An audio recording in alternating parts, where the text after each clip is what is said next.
할렐루야. 주일 저녁 예배에 찾아오신 여러분을 주님의 이름으로 환영합니다. 우리 주님은 우리를 위해 험한 산길 오르시는 분이시고 아낌없는 수고와 희생을 다하지 않는 그런 사랑의 주님이십니다. 그 주님을 함께 목소리 높여 찬양하길 원합니다. 내게 있는 향유옥합 함께 목소리로 고백하며 찬양하겠습니다.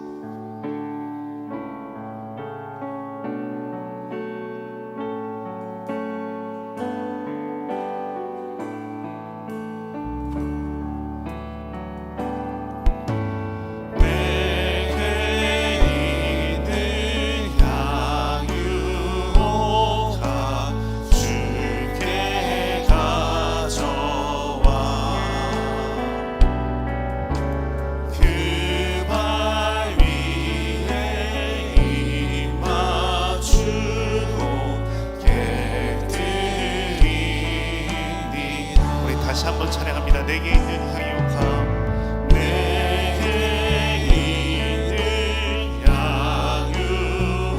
향유옥합 주께 가져와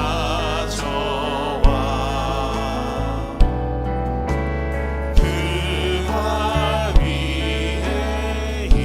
입 맞추고 깨뜨립니다. 나를 위해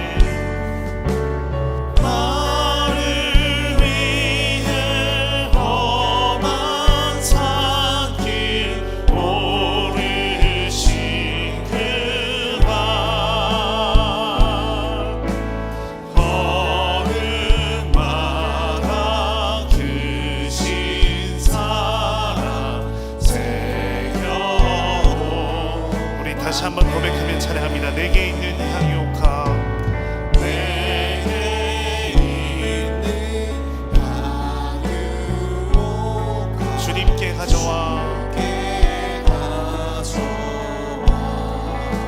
발 위에 입 맞추고 그 발 위에 입 맞추고 깨뜨립니다. 나를 위해 십자가에 달리셨습니다. 나를 위해 십자가에 달리신 예수, 흘린 피로 나의 죄를 대속하셨습니다.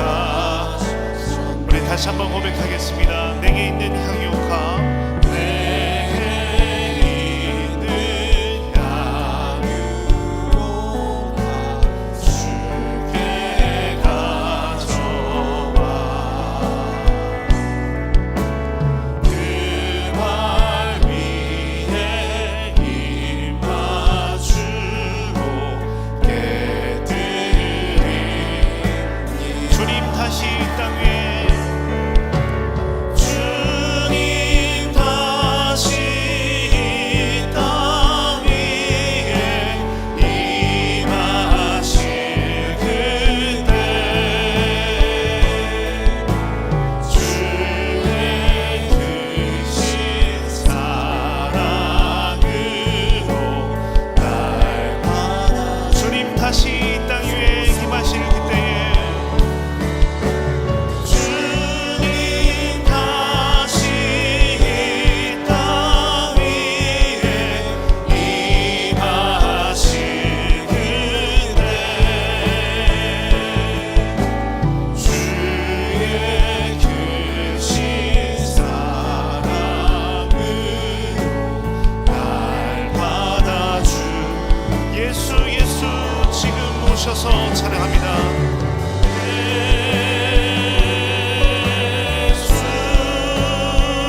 손 높이 들고 찬양하겠습니다. 예수 예수 지금 오셔서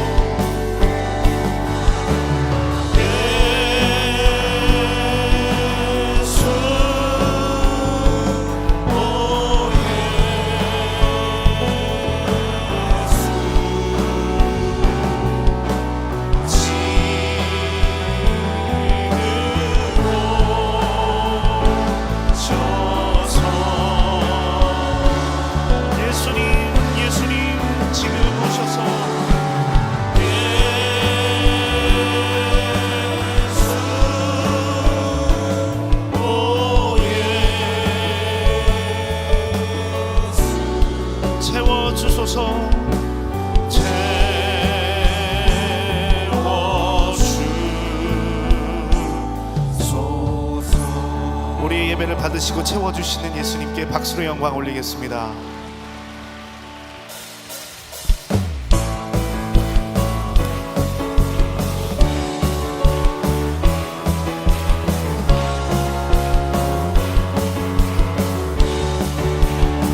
우리 함께 찬양합니다. 나의 가장 낮은 마음 찬양합니다.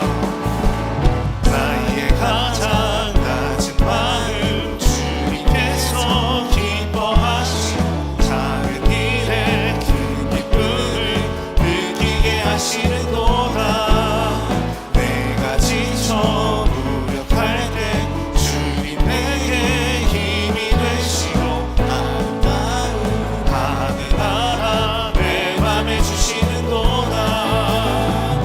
우리에게 축복하신 하나님 사랑 낮은 자를 높여주시고 아름다운 하늘나라 허락하시고 내 모든 것 예비하시네. 찬양함의 기쁨을 찬양함의 기쁨을 감사함의 평안을 간구함의 하나님 말로로 하셨네. 함께 고백합니다. 나의 가장 낮은 마음 나의 가장 낮은 마음 주님께서 기뻐하시고 작은 일에 큰 기쁨을 느끼게 하시는도다. 내가 지쳐 무력할 때 주님 내게 힘이 되시고 아름다운 하늘나라 내 맘에 주시는도다. 우리에게 축복하신 하나님 사랑 낮은 자를 높여주시고 아름다운 하늘나라 허락하시고 내 모든 것 예비하시네. 우리 손뼉치며 찬양합니다. 찬양함의 기쁨을 감사함의 평안을 간구함의 하나님 말도록 찬양함의 기쁨을 찬양함의 기쁨을 감사함의 평안을 간구함의 하나님 말도록 슬픈 마음 있는 사람 찬양합니다. 슬픈 마음 있는 사람 예수 이름 믿으며 영원토록 변함없는 기쁜 마음 얻으리. 예수의 이름 세상의 소망이요 예수의 이름 천국의 기쁨일세. 거룩하신 주의 이름 너의 방패 삼으라. 환난 시험하는 주께 기도드려라. 예수의 이름은 세상의 소망이요 예수의 이름은 존귀하신 주의 이름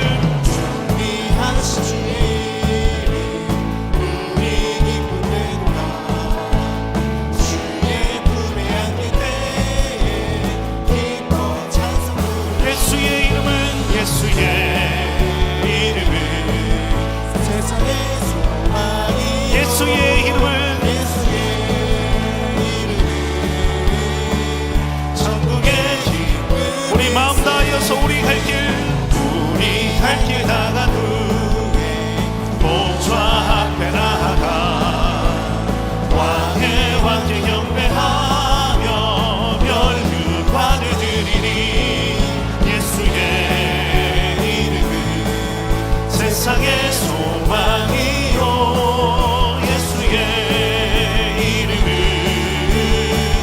천국의 기쁨이 주 하나님 독생자 예수 날 위하여 오시었네 내 모든 죄 다 사하시고 죽음에서 부활하신 나의 구세주 살아계신 주 나의 참된 소망 걱정 근심 전혀 없네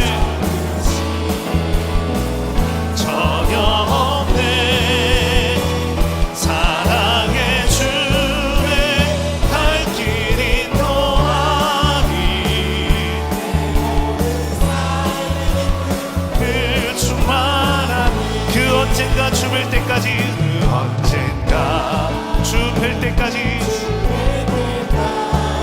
주를 위해 싸우리라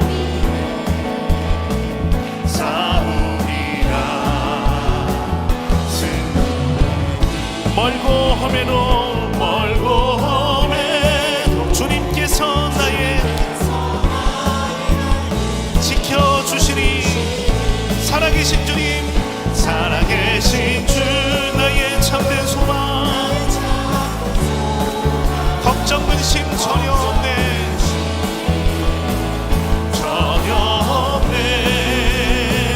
사랑의 주의 갈 길 인도하니 내 모든 삶의 기쁨 늘 충만하네 우리 하나님께 다시 한번 박수로 영광 올립니다. 아멘. 주님을 찬양합니다.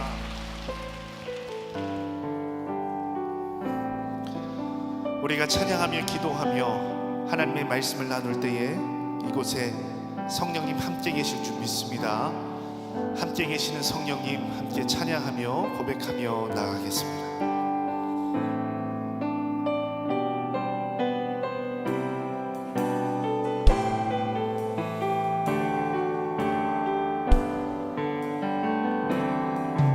오늘 이곳에 계신 성령님 우리에게 말씀하시고 우리를 가르치소서 같이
저 세상을 향하여 전하는 우리 되게 하여 주시옵소서.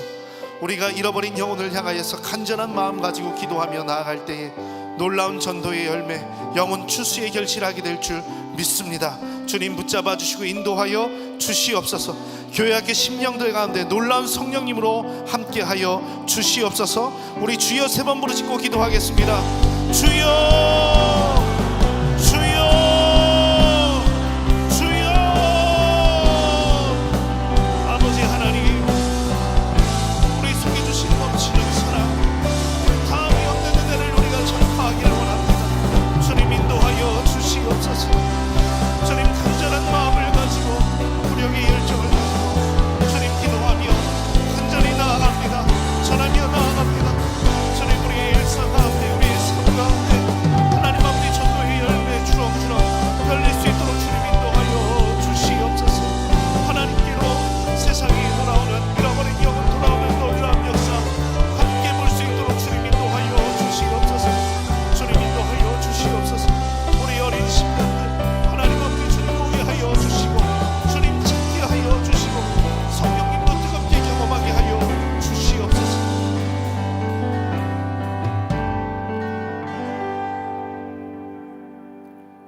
한없는 사랑으로 언제나 저희를 품어주시는 하나님 아버지, 하나님의 말씀과 은혜 받길 소망하는 우리가 하나님 앞에 예배와 경배를 드리기 위해 나왔습니다. 하나님이 주신 은혜만을 바라보며 살아가는 저희들이 잠시나마 세상의 쾌락과 안목의 정욕으로 세상 사람들과 동일하게 행동하고 생각했던 죄를 용서하여 주시고 늘 깨어서 하나님 말씀에 순종하며 세상의 것들과 구별되어 살아갈 수 있도록 지혜를 주시옵소서. 세계 곳곳에 일어나는 전쟁의 포성이 하루빨리 멈추게 하여 주시고 고통 가운데 있는 많은 민족들에게 하나님의 참된 평화가 임하도록 도와주시옵소서. 이 나라 이 민족을 사랑하셔서 140년 전 이 땅에 복음이 전해지고 수많은 믿음의 선조들의 헌신과 기도를 통해서 놀라운 번영과 축복의 은혜를 채워주셔서 감사드립니다. 저희들이 이 신앙의 유산을 잘 계승하여 믿음의 유산을 저희 자녀 세대에게 잘 물려줄 수 있도록 은혜 내려 주시옵소서. 정치, 경제, 사회, 문화, 교육 각계 모든 분야에서 악한 영이 조장하는 갈등과 분열을 막아주시고 이념과 사상을 초월한 협치의 길을 열어갈 수 있도록 인도하여 주시옵소서. 광림교회를 너무도 사랑하여 주셔서 70년의 세월 가운데 한국의 장작교회로 그 사명 감당할 수 있도록 은혜의 샘이 넘쳐나게 하여 주시니 감사합니다. 올 한 해 진리의 터 위에 굳게서 복음의 능력을 전파하는 데 저희를 사용하여 주시옵소서. 하나님의 부르심에 순종하여 교사의 자리로 나왔습니다. 우리에게 주신 사명 잘 감당할 수 있도록 믿음 주시고 어린 영혼을 위해서 기도하며 헌신하는 모든 교사들을 기억하여 주시옵소서. 우리 교사들이 말씀 충만, 기도 충만, 성령 충만한 삶을 살기 위해서 말씀 묵상과 기도의 끈을 놓지 않게 하여 주시고 늘 하나님과 동행하는 축복의 삶을 살게 하여 주시옵소서. 잃어버린 한 영혼이 돌아오길 누구보다도 더 기다리시는 예수님, 4월 총력전도의 달을 맞이하여 교회 학교 각 부서에서 많은 행사들이 진행되고 있습니다. 모든 행사들이 하나님의 은혜 가운데 순조롭게 준비되게 하시니 감사드립니다. 남은 기간도 먼저 기도로 준비하게 하시고 저희들의 욕심이 앞서지 않게 하여 주셔서 섬기는 부서마다 부흥이 있게 하시고 하나님께만 영광을 돌리는 시간들이 되게 하여 주시옵소서. 우리 학생들이 말씀 안에서 또한 삶의 자리에서 하나님을 인격적으로 만나길 소망합니다. 내 입술로 하나님이 나의 아버지여 예수님이 나의 죄로 인하여 십자가에서 죽으심으로 우리의 죄를 대속하시고 부활 승천하셔서 하나님 보좌 우편에 앉아 계시며 성령님께서 우리가 하나님의 자녀로 살아갈 수 있도록 도와주심을 기억하며 인생의 모든 것들이 하나님께로부터 왔음을 고백하는 마음을 주시옵소서. 이 예배의 자리에 나온 모든 교사와 학부모님들이 믿음의 명문가를 이루기 위해 정결하고 거룩한 삶으로 자녀들에게 본이 될 수 있도록 도와주시고 가정, 사회, 직장 모든 자리에서 하나님께 간구하는 모든 기도의 제목들이 하늘에 연락되게 하여 주시옵소서. 이 저녁 임재철 목사님께서 말씀을 선포하십니다. 하나님의 말씀이 우리에게 임하여 말씀의 능력을 온몸으로 느끼며 결단하는 시간이 되게 하여 주시옵소서. 영감 있는 소리로 하나님을 경배하는 남성 성가단의 찬양을 기쁘게 흠양하여 주시고 저희들 또한 은혜의 강물이 넘쳐나게 하여 주시옵소서. 교회 학교 각 기관을 섬기는 사역자분들의 수고와 헌신을 기쁘게 받아주시고 하시는 사역 속에서 하나님의 뜻을 이루어갈 수 있도록 인도하여 주시옵소서. 예배의 시종을 주님께 의탁하오며 이 모든 말씀 예수님의 이름으로 기도드립니다. 아멘.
이 시간에는 교회 학교의 특송이 있겠습니다.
오늘 우리에게 주신 하나님 말씀은 요한복음 21장 15절에서 17절까지 말씀입니다. 요한복음 21장 15절에서 17절까지의 말씀 교독하시고 마지막 17절은 함께 읽겠습니다. 그들이 조반 먹은 후에 예수께서 시몬 베드로에게 이르시되 요한의 아들 시몬아 내가 이 사람들보다 나를 더 사랑하느냐 하시니 이르되 주님 그러하나이다. 내가 주님을 사랑하는 줄 주님께서 아시나이다. 이르시되 내 어린 양을 먹이라 하시고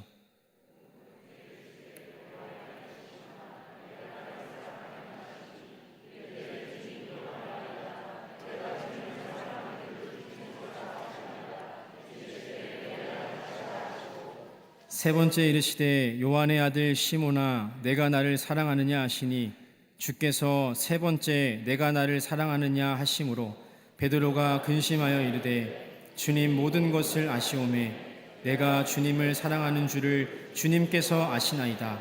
예수께서 이르시되 내 양을 먹이라. 아멘. 이 시간에는 남성 성가단의 찬양이 있겠습니다.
아멘. 교회학교 특성과 남성 성가단의 찬양에 큰 은혜 받으신 줄 믿습니다. 할렐루야. 거룩한 주일 은혜의 자리에 함께 하신 모든 성도님들, 또 영상으로 함께 하시는 믿음의 가족들 모두에게 주님이 함께 하시는 은총과 축복이 가득하시기를 먼저 주님의 이름으로 간절히 축원합니다. 오늘은 요한복음 21장 15절에서 17절까지의 말씀을 통하여 우리 모두 예수가 필요합니다. 우리 모두 예수가 필요합니다 라는 제목으로 말씀의 은혜를 나누고자 합니다. 사랑하는 여러분, 저희는 총력 전도 기간을 보내고 있습니다. 모든 분들이 총력을 다해서 온 열심을 다해서 전도하고 계실 줄로 압니다. 우리 교회학교 친구들도 또 교회학교의 각 부서들도 온 힘을 모아서 열심히 전도를 하고 있습니다. 어떻게 하면 아이들을 교회로 데려올 수 있을까? 또 교회에 찾아온 아이들에게 어떻게 하면 예수님을 더 잘 전할 수 있을까? 이러한 두 가지 큰 고민을 가지고 이 시기를 보내고 있습니다. 아마 여기 계신 모든 분들이 비슷한 고민과 또 질문들을 가지고 계실 것이라 생각됩니다. 여러분, 전도는 우리에게 주신 사명입니다. 그러나 그 일을 감당하는 일은 참 쉽지가 않습니다. 그래서 전도에 대한 부담감 혹은 안타깝지만 전도에 대한 실패감들을 가지고 계신 분들이 혹시 이곳에 계실지도 모르겠습니다. 그래서 오늘은 전도에 대한 이러한 고민들을 말씀을 통해 함께 풀어가고자 합니다. 그런 의미에서 오늘 함께 읽으신 이 요한복음은 우리 모두에게 매우 좋은 답안이 될 수 있습니다. 왜냐하면 이 복음서가 쓰여진 목적이 바로 전도에 있기 때문입니다. 사실 모든 복음서가 전도를 위한 목적으로 쓰여졌습니다. 그러나 요한복음, 저희가 함께 본 이 말씀은 더더욱 이 목적에 대해서 분명히 말하고 있습니다. 요한복음 20장 31절입니다. 오직 이것을 기록함은 너희로 예수께서 하나님의 아들 그리스도이심을 믿게 하려 함이요 또 너희로 믿고 그 이름을 힘입어 생명을 얻게 하려 함이니라. 아멘. 예수를 믿고 생명을 얻게 하는 것, 바로 전도의 목적으로 쓰여진 책이 오늘 저희가 함께 읽은 요한복음 말씀이라는 의미입니다. 이렇게 그 분명한 목적을 분명히 하면서 요한복음은 20장으로 끝나는 것처럼 보입니다. 문맥상으로 보아도 20장이 요한복음의 마지막이 맞습니다. 그러나 문제는 이 뒤에 한 장이 더 있다는 것입니다. 바로 저희가 오늘 읽었던 21장의 말씀입니다. 21장의 소제목을 보시면 이렇게 쓰여 있습니다. 복음서에 첨가된 부록. 여러분, 부록을 붙여놓은 이유, 또 20장에서 끝난 요한복음에 한 장이 더 있다는 사실은 이 21장에 특별한 의미가 있다는 것을 우리에게 말해주고 있습니다. 전도를 위해 복음의 이야기를 담은 요한복음, 그리고 그 목적을 위해 붙여진 부록과 같은 21장, 요한복음 21장은 너무나도 특별했던 디베랴 호수에서 일어난 그 아침의 사건을 기록하고 있습니다.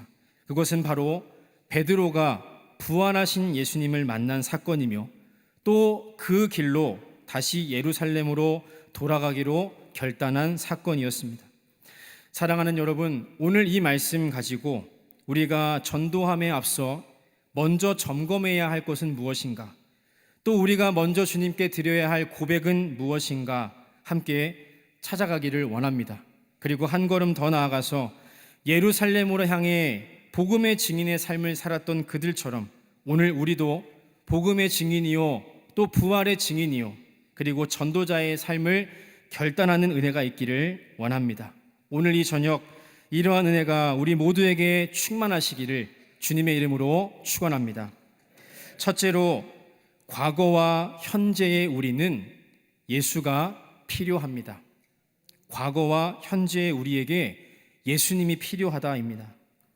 과거와 현재의 우리에게 예수님이 꼭 필요하다는 것은 예수님과의 만남을 통해 우리의 삶의 과거와 현재의 모든 문제가 풀려지고 상처가 회복된다는 것을 의미합니다. 오늘 본문을 보시면 예수님께서 한 사람의 인생을 어떻게 회복시키시는지 조금 더 구체적으로 말씀드려 과거의 상처 그리고 현재의 문제를 가지고 사는 한 사람의 인생을 어떻게 회복시켜 가시는지에 대한 구체적인 이야기들이 아주 자세하게 기록되어 있습니다. 오늘 이야기의 배경이 되는 디베랴 호수는 여러분들이 잘 아시듯이 베드로의 고향이었습니다. 베드로는 3년 만에 이 고향으로 돌아왔습니다. 그러나 3년 전과는 상황이 많이 달랐습니다.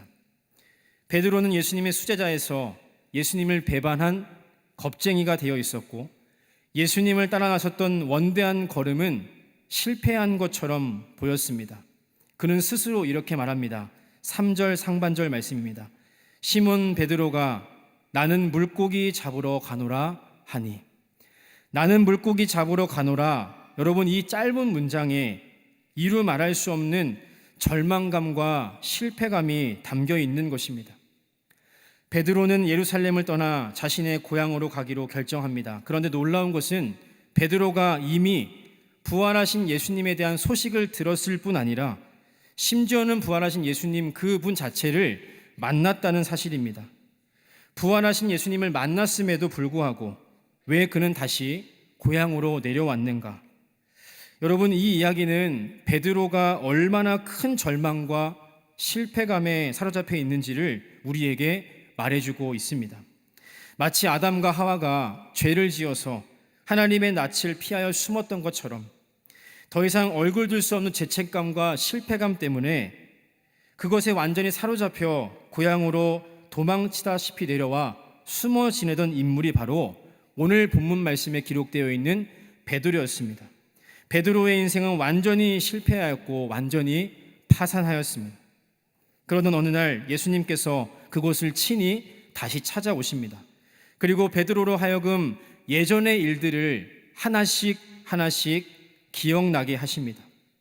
디베랴 호수로 돌아와 밤새 고기를 잡던 베드로는 밤이 새도록 수고하였지만 고기를 단 한 마리도 잡지 못하였습니다. 그때 저 멀리 육지에서 한 사람이 배 오른편에 그물을 던지라 외칩니다. 밤새 수고했던 베드로는 그 말을 듣고 배 오른편에 그물을 던졌습니다. 그리고 놀랍게도 수많은 물고기를 잡게 됩니다. 여러분, 이 이야기를 들으시고 아마 떠오르시는 장면이 있으실 것입니다. 바로 예수님이 베드로를 처음 찾아오셨던 그날과 너무나 닮아 있습니다. 베드로는 그곳에 서 계신 분이 예수님임을 알게 되었습니다. 그리고 급히 예수님 계신 곳으로 향하였습니다. 그곳에는 숯불이 피워져 있었고 예수님이 조반을 준비하신 모습이 베드로의 눈에 들어왔습니다. 여러분, 이 장면 역시 베드로에게는 매우 익숙한 장면이었습니다. 요한복음 18장 25절을 보시면 베드로가 예수님을 3번 부인했던 그날 가야바의 법정에 피워진 숯불이 등장합니다. 지금 한눈에 들어오는 예수님과 숯불, 그날 그 장소와 너무나 닮아 있는 것입니다. 베드로는 예수님과 함께 식사를 했습니다. 그리고 그 식사를 마친 후에 예수님께서는 베드로에게 내가 나를 사랑하느냐라고 물어보십니다. 정확히 3번 물어보셨습니다. 이 장면 역시 베드로에게는 너무나도 익숙한 장면입니다. 가야바의 뜰에서 예수님을 정확히 3번 부인했던 그날과 너무나 닮아 있는 것입니다. 예수님께서 또 이렇게 물어보십니다. 이 사람들보다 나를 더 사랑하느냐? 여러분, 이 질문은 모두 주를 버릴지라도 나는 결코 버리지 않겠나이다 라고 고백했던 그날의 베드로의 고백과 너무나 닮아 있습니다. 여러분, 저와 여러분들이 만약 이 장소, 이 시간에 베드로였다면 어떤 심정이었겠습니까? 아마 이 아침은 베드로에게 너무나도 괴로운 시간이었을 것입니다. 너무나도 부끄럽고 숨기고 싶었던 자신의 과거 연약함들이 다시금 떠올랐기 때문입니다. 그러나 예수님은 이렇게 하나하나 베드로의 내면에 있는 깊은 절망과 실패감을 치유해 가십니다. 직면하지 않으면 치유받을 수 없기에 고통스럽지만 그날의 기억들 하나하나를 다시금 떠올리게 하셨던 것입니다. 주님은 고개를 들지 못하는 베드로에게 이렇게 말씀하십니다. 12절 상반절입니다. 예수께서 이르시되 와서 조반을 먹으라. 예수님은 아무 말씀하지 않으시고 단 한마디 건네십니다. 와서 조반을 먹으라. 이것을 우리의 언어로, 오늘날의 언어로 말하자면 이리 와서 함께 아침 먹자라고 베드로를 초청하신 것입니다. 예수님은 베드로의 허물을 들춰내지 않으셨습니다. 그저 조용히 사랑으로 그 모든 허물을 덮어주셨습니다. 예수님은 베드로의 배반에 대해 책임도 묻지 않으셨습니다. 대신 밤새 지친 베드로를 조용히 위로하셨고 완전히 추락한 그의 인생을 온몸으로 끌어 안으신 것입니다.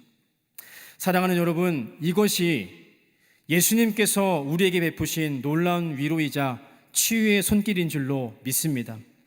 과거와 현재의 우리에게 예수님이 꼭 필요한 이유가 바로 여기에 있습니다. 우리 안에 있는 상처와 연약함의 문제들을 해결받아야 하는데 디베라로 내려간 베드로처럼 자꾸만 숨는 우리들의 모습이 있습니다. 우리 안에 교만과 자기의는 깨워져야 하는데 자꾸만 내가 주인이 되려고 하는 모습이 여전히 우리 안에 남아 있습니다. 이러한 문제들을 온전히 해결받기 위해서 우리는 예수를 깊이 만나야 한다는 것입니다. 베드로가 그랬습니다. 그는 상처와 연약함을 가지고 숨었습니다. 그런데 그런 그에게 예수님은 직접 찾아가셔서 그를 위로하시고 그의 인생을 치유하시고 회복하셨습니다. 모두 주를 버릴지라도 나는 결코 주를 버리지 않겠나이다. 교만과 자기의로 가득했던 베드로를 완전히 깨트리시기도 했습니다. 사랑하는 여러분, 이것이 바로 우리가 예수님을 깊이 또 뜨겁게 만나야 하는 이유인 줄로 믿습니다. 그분을 만날 때만이 내 안의 상처와 연약함이 치유되고 나의 의와 교만이 깨어지기 때문에 그렇습니다. 사랑하는 여러분, 이렇듯 저와 여러분들의 인생에 예수님이 꼭 필요하신 분임을 믿으십니까? 여러분, 이것에 대해서 아마 부정하시는 분은 아무도 없으실 것입니다. 그러나 중요한 것은 우리가 했던 이 방금 이 고백이 날마다 깊이를 더해가야 한다는 것입니다. 다른 말로 예수님을 수단이 아니라 목적 삼아야 한다는 의미입니다. 예수님께서는 자신을 따르는 이들에게 이렇게 말씀하십니다.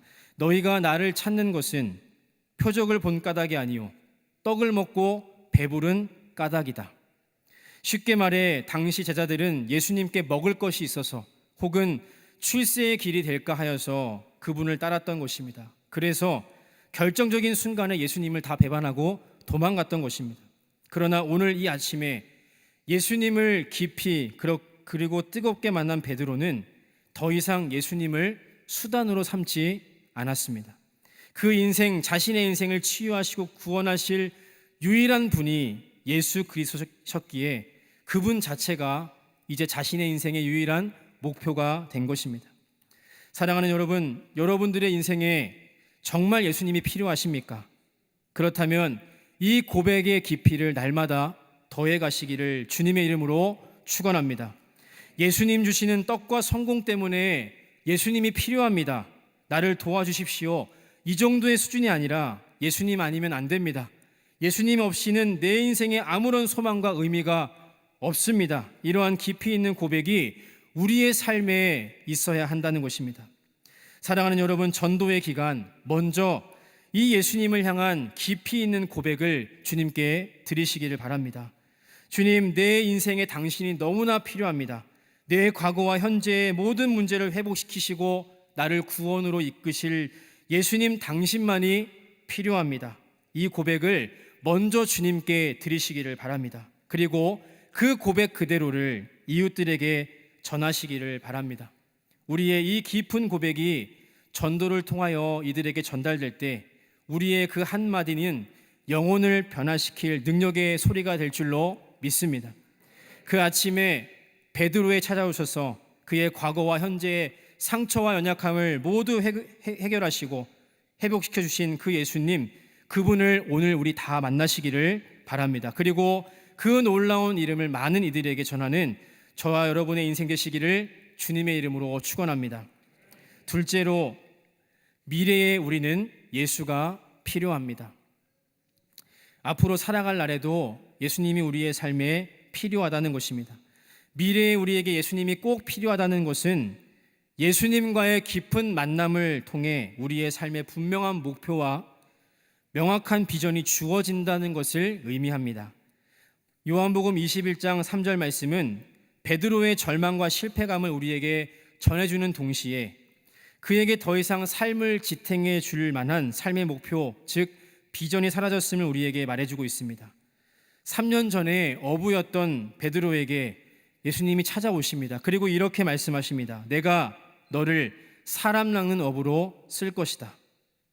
여러분, 이 말씀은 매일 물고기를 잡던 그의 인생, 내일도 모레도 평생 물고기 잡다 인생을 마감해야 했던 그 인생, 그러한 인생의 베드로의 삶에 그 인생을 송두리째 흔들어 놓은 예수님의 비전의 선포였습니다.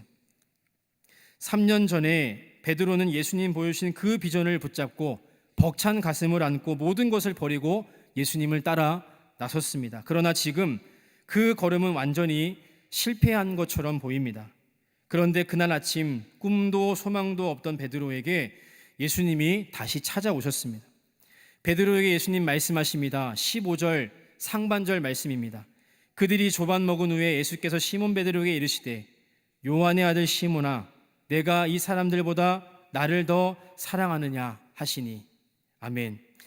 예수께서 베드로에게 내가 나를 사랑하느냐라고 물으셨습니다. 여러분, 평소에 베드로였다면 어떻게 대답했겠습니까? 그 누구보다 열정적으로 주님을 사랑한다고 큰 목소리로 외쳤을 것입니다. 그러나 그 예수님의 질문 앞에 베드로의 대답은 이러했습니다.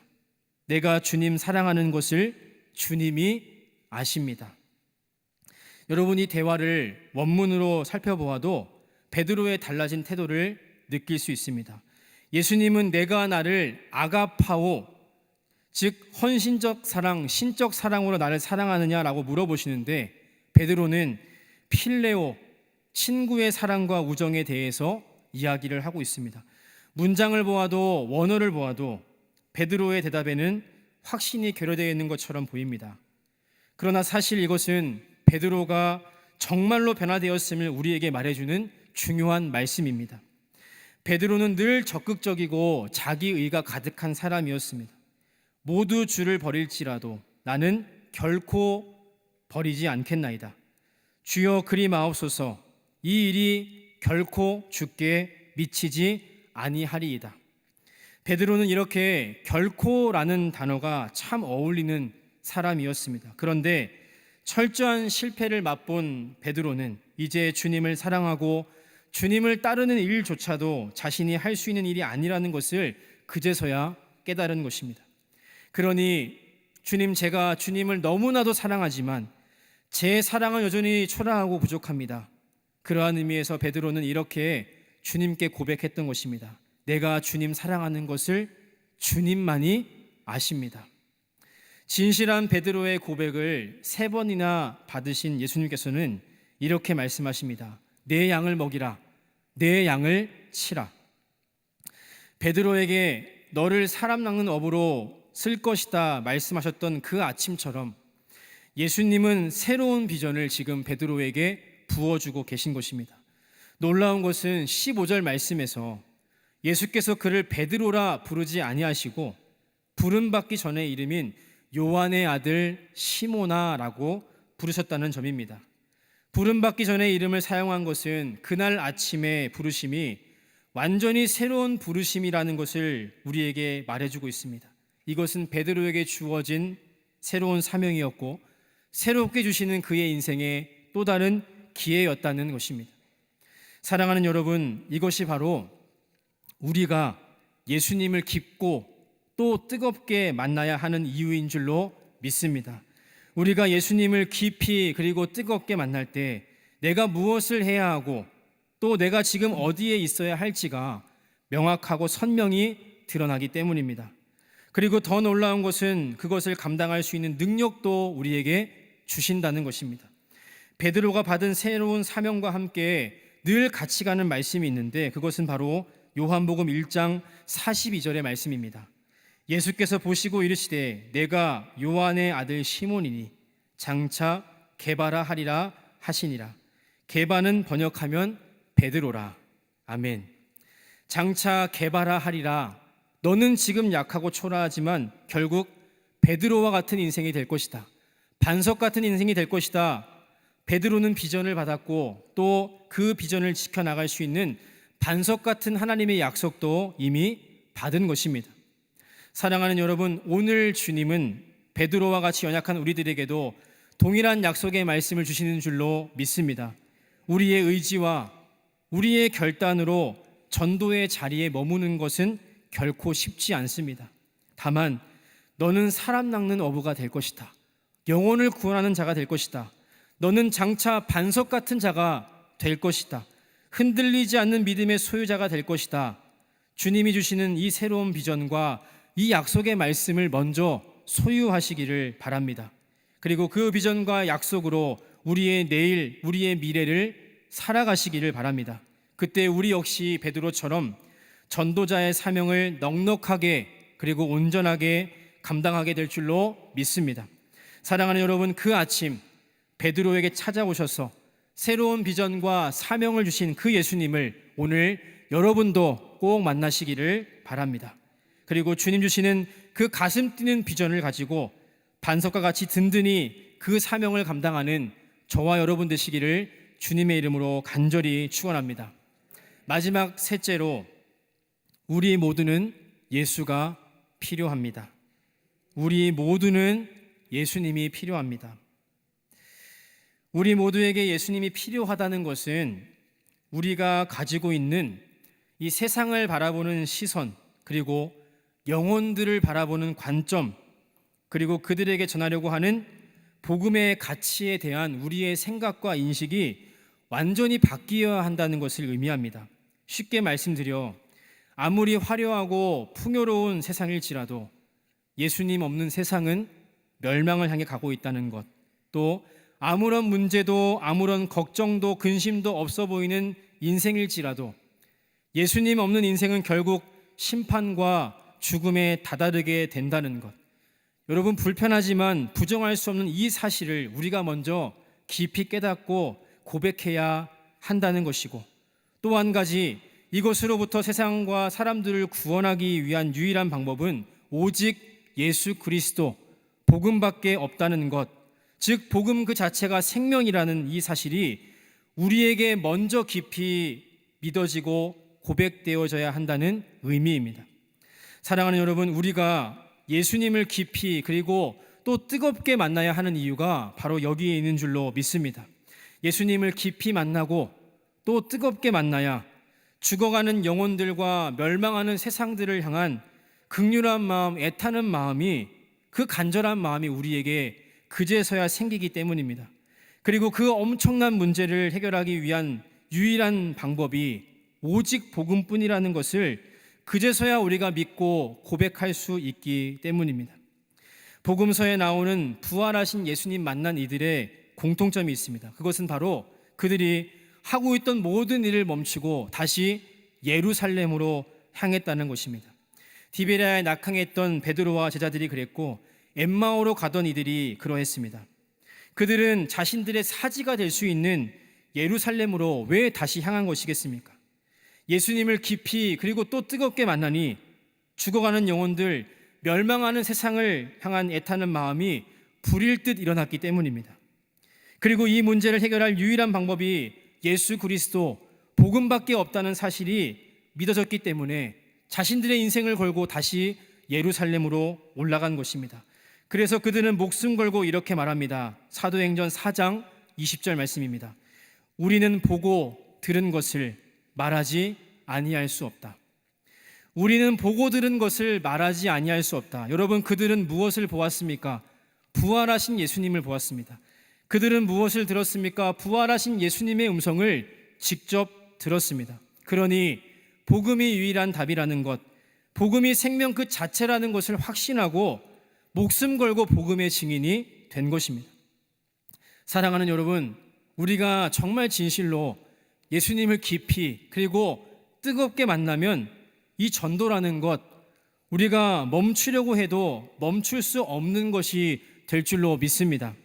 중요한 것은 우리 안에 죽어가는 영혼들과 멸망하는 세상을 향한 애타는 마음이 먼저 회복되어져야 하는 것이고, 동시에 그 모든 문제의 답인 복음의 능력을 확신하고 고백하는 일이 되어야 할 줄로 믿습니다. 가끔 저녁 시간에 한강을 산책하곤 합니다. 아름다운 풍경을 보면서 또 행복해하면서 걷는 사람들 사이를 걷다 보면 저 역시도 행복감을 느낍니다. 그러나 한편으로는 슬픈 마음과 또 두려운 마음이 들 때가 있습니다.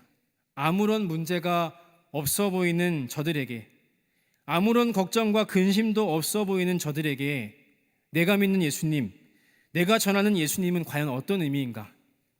화려하고 풍요한 이 세상은 과연 예수님을 필요로 하고 있는가? 이러한 의문이 들 때가 있다는 것입니다. 실제로 종교사회학 통계에 보면 정치적으로 안정되어 있고 민주화의 수준이 높은 나라, 경제적으로 풍요로운 나라, 소득이 높은 나라, 사회적으로 삶이 보장되어 있는 나라, 복지 수준이 높은 나라, 이러한 나라들에는 예외 없이 교회가 쇠퇴하고 있다고 합니다. 대한민국의 현실이 바로 이것입니다. 대한민국 1인당 국민소득이 34,000불을 넘었습니다. 참 감사한 일입니다. 그러나 1인당 국민소득이 3만 달러 이상인 21개 나라 가운데 교회가 성장하는 나라는 단 하나도 없다는 사실에 대해서 우리는 크게 관심을 가지지 않습니다. 여러분, 이 세상이 수많은 사람들이 마치 예수님 없이도 잘 사는 것처럼 살아갑니다. 여러분, 정말 그렇습니까? 상황은 더 심각합니다. 세상에 많은 사람들이 풍요와 안락함에 젖어서 예수님이 필요한지도 모르고 살아간다. 더 정확히는 죽어간다는 것입니다. 그러니 이런 상황에서 우리의 전도는 얼마나 중요하고 시급한 일이겠습니까? 사랑하는 여러분, 우리 정말 열심히 전도해야 합니다. 열심히 복음을 전해야 합니다. 왜냐하면 이것은 죽고 사는 문제이기 때문입니다. 그리고 그것을 위해서 오늘 우리는 부활하신 예수님을 그 어느 때보다 뜨겁고 깊이 만나야 할 줄로 믿습니다. 그때 우리는 베드로처럼 담대하게 예루살렘으로 나아갈 수 있습니다. 그때 우리는 보고 들은 것을 말하지 아니할 수 없다라고 담대하게 선포할 수 있게 되는 것입니다. 멸망하는 세상, 죽어가는 영혼들을 바라보는 우리의 시선이 바뀌어야 합니다. 그대로 두면 다 멸망하고 다 죽는 것입니다. 그리고 그들을 살릴 유일한 방법, 복음의 능력에 대한 우리의 생각도 완전히 바뀌어야 합니다. 이 땅에서 잘 먹고 잘 사는 것, 겨우 그 정도가 복음의 능력이 아니라 복음은 생명입니다. 우리의 영혼이 살고 죽는 문제가 여기에 달려 있다는 것을 우리는 우리의 마음으로 고백해야 한다는 것입니다. 사랑하는 여러분, 우리의 삶이 안락하고 평안하면 우리도 모르는 사이에 마치 예수님 없이도 우리 인생에 큰 문제가 없어 보일 때가 있습니다. 그러나 절대로 그렇지 않습니다. 우리는 예수님 없으면 살 수 없습니다. 예수님 없는 인생은 아무런 소망도 의미도 없는 인생입니다. 사랑하는 여러분, 이것을 진정으로 믿으신다면 이 원색적인 복음을 담대하게 선포하시기를 바랍니다. 베드로는 부활하신 예수님 만난 이후에 다른 것 전하지 않았습니다. 성전 미문에 앉아있는 이에게 은과 금을 쥐어주지 않았다는 것입니다. 그는 오직 나사렛 예수의 이름만 전하였습니다. 은과 금은 내게 없거니와 내게 있는 것을 내게 주노니 나사렛 예수 그리스도의 이름으로 일어나 걸으라. 아멘. 사랑하는 여러분, 베드로는 내게 있는 것을 주었다라고 했습니다. 그것을 위해 우리가 오늘 예수님을 깊이 그리고 뜨겁게 만나야 하는 것입니다. 그리고 내가 만난 그 예수 그리스도, 그 생명의 이름을 담대하게 전하시기 바랍니다. 영적으로 주저앉아 있는 이들에게 일어나 걸으라 선포하시기를 바랍니다. 그때 우리 모두가 저 죽어가는 영혼들, 멸망해가는 세상을 향한 복음의 증인으로 귀하게 쓰임받을 줄로 믿습니다. 이 마음을 깊이 또 깊이 새기시고 전도의 귀한 결실을 거두시는 저와 여러분 되시기를 주님의 이름으로 간절히 축원합니다. 기도하겠습니다. 사랑과 은혜가 충만하신 하나님 아버지, 오늘도 생명과 건강 주시고 평화로운 나라와 사랑하는 몸된 주의 교회를 허락해 주셔서 감사합니다. 이 감사함으로 온전히 지킨 오늘 우리의 하루를 받으시고 우리의 찬양과 예배를 기쁘게 흠양하여 주시옵소서. 주님, 전도는 우리에게 주신 사명입니다. 우리가 이 전도자의 사명을 감당하기 위해 먼저 부활하신 예수님을 뜨겁고 또 깊이 만나기를 원합니다. 이 은혜를 우리 모두에게 허락하시사 세상 모든 사람들이 구원받기를 원하시는 아버지의 그 애타는 마음이 우리에게 느껴지게 하시고 죽어가는 영혼, 멸망하는 세상을 향해 복음의 능력을 간절하고 또 담대히 전하는 복음의 증인 되게 하여 주시옵소서. 그렇게 도우시고 하실 줄 믿사오며 이 모든 말씀 살아계신 우리의 구원자 예수 그리스도의 이름으로 기도드렸습니다. 아멘. 광림 코이노니아입니다. 오늘은 장애인 주일입니다. 사랑부의 많은 관심과 기도를 부탁드립니다. 4월은 총력전도의 달입니다. 특별히 다음 주는 총력전도 주일로 지킵니다. 기도하시면서 한 명씩 전도하셔서 귀한 영혼의 결실을 맺으시기를 바랍니다. 그 밖에 다른 광고는 박스 광고를 참고하시기 바랍니다. 이제 다 함께 일어나셔서 찬송가 498장 찬양하신 후 담임 목사님께서 드려진 예물 위에 기도해 주시고 축도하심으로 예배를 마치겠습니다. 찬송가 498장입니다.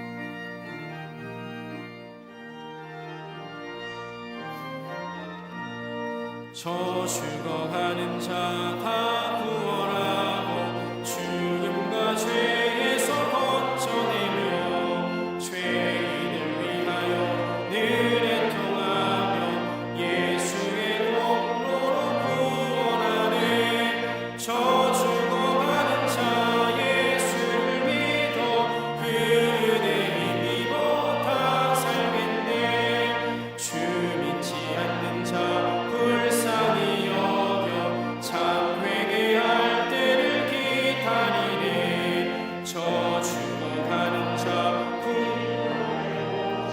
예수를 믿으면 다 살겠네. 저 죽어가는 자 예수를 믿어 그 은혜 힘입어 다 살겠네. 저 죽어가는 자 구원의 내야 우리의 본분을 다하리니. 예수의 구원을 전파할 때에 그 크신 능력을 다 주시네.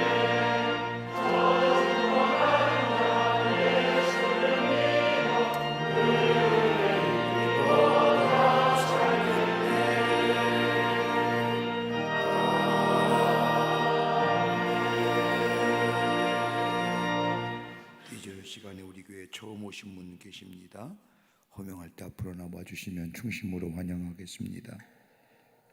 양기천 권사님 인도하신 박희곤님, 양기천 권사님 인도하신 김정훈님, 박현선 권사님 인도하신 박민우님 앞으로 나오실까요? 예, 저녁 시간에 귀한 걸음해 주셔서 감사합니다. 예, 고맙습니다. 예, 여러분 크게 박수로 환영하실까요? 예, 감사합니다. 기도하시겠습니다. 살아서 역사하시는 전능하신 하나님, 거룩한 주의 날 새벽 미면 시간부터 이전의 시간까지 주의 안에 거하게 하시고 하나님 앞에 예배하게 하심에 감사합니다. 예수님만이 나의 구원의 주요, 나의 치유자요, 나의 회복자요, 나를 새롭게 하시는 분, 그 놀라운 은혜와 놀라운 사랑을 저희가 누렸사오니 이제는 누린 것으로 만족하는 것이 아니라 전해서 이 땅에 하나님 나라를 세우는 저희가 되게 하여 주시옵소서. 예수만이 우리의 치유자 되시고 예수만이 우리 인생의 답이고 예수만이 우리의 인생의 구원이 되시는 줄 믿습니다. 특별히 교회학교 우리 선생님들 아름다운 찬양으로 하나님 앞에 영광을 돌려 싸우니 우리 교사 선생님들 위해 늘 함께하여 주시고 하나님의 은혜와 사랑에 늘 넘쳐나게 하여 주시며 어린 생명들 아버지 하나님여 가슴에 품고 저를 위해 기도하며 가르칠 때마다 새로운 하나님의 놀라운 역사가 저들의 뜨거운 원신을 통하여 이 땅에 뿌려지게 하시고 귀한 당신의 어린 생명들 자라 하나님 나라의 교약에 쓰임받는 역사가 있게 하여 주시옵소서. 교회학교의 부흥을 허락하여 주시고 어린 심령들이 참으로 하나님 전에 몰려오는 역사가 있게 하여 주시며 우리 선생님들의 귀한 헌신 주님 기쁘게 받아 주시옵소서. 귀한 예물 드린 손길 있습니다. 기억하시고 하늘의 축복을 허락하여 주시옵소서. 성부 성자 성령 삼위일체 하나님의 크신 은혜와 은총이 오늘 이 저녁 시간에도 하나님 앞에 예배드리며 특별히 우리 광림교회 교회학교 위에 하나님이 함께 하시고 수고하고 헌신하는 선생님들 기억하여 주시며 또 이 자리에 모여서 하나님 앞에 감사하며 예배한 모든 이들 위해 주께서 지금으로부터 영원토록 함께 하시기를 간절히 축원하옵나이다. 아멘.